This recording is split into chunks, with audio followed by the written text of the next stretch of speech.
I have the pattern open in the software to kind of help you see how I sewed it together. So the hood gets sewn to itself. You can see this little stitch line gets sewn here. And then this is like the hood opening where the face comes out. And sometimes I can like, let's see if it'll let me like pull it apart. So you can kind of see how those like blue stitches come together. And then you could see there's the hood panel stitches also. And then I did not sew the hood to the garment. I just had it kind of loose, so it was like easy for the kid to take it on and off.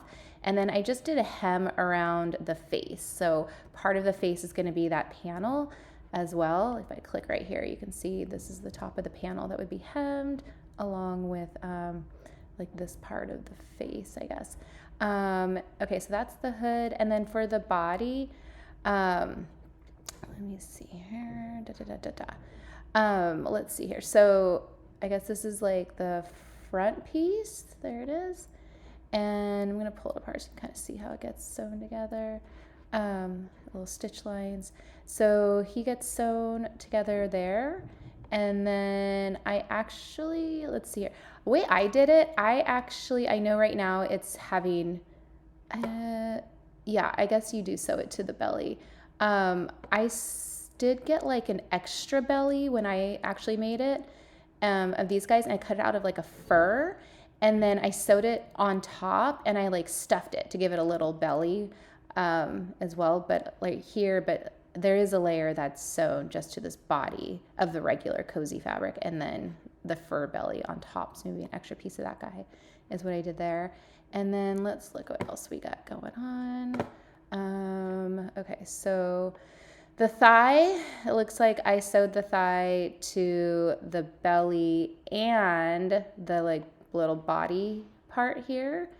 And then the crotch of the thigh, the rise, I sewed to the other leg. So let me change my little cursor.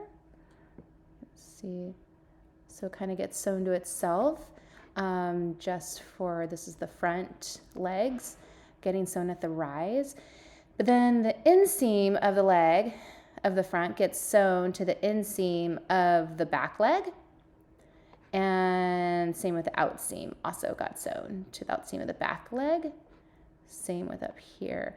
And then I did put in a dart to give it more booty and shaping for that donkey vibe. So this little red line gets sewn to itself. I wonder if I could pull that apart, if it would.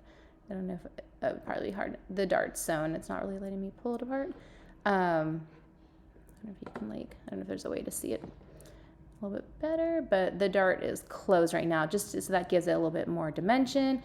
I also have a crazy dart at the whole back leg to also help with some booty. So it's a little bit tighter around the ankle, and then it kind of gets a little more fullness at the booty.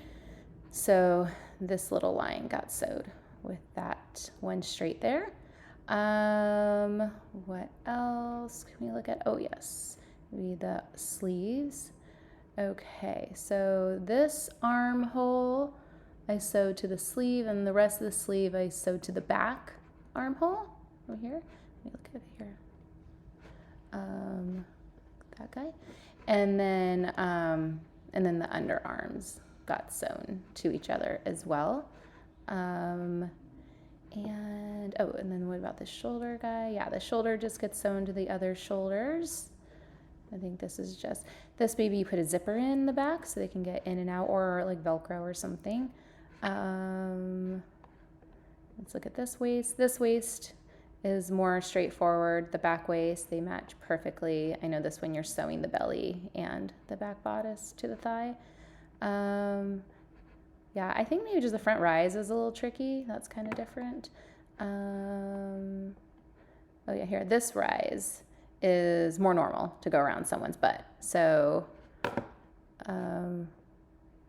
this guy gets sewn to the right back leg, gets sewn to the left back leg at the rise, that rise. And of course the inseam gets sewn to the front legs. There, this rise is just way smaller because you have that big belly. I don't know, I hope that helps. I know it's kind of a crazy pattern, but it did turn out cute, and I hope yours will too.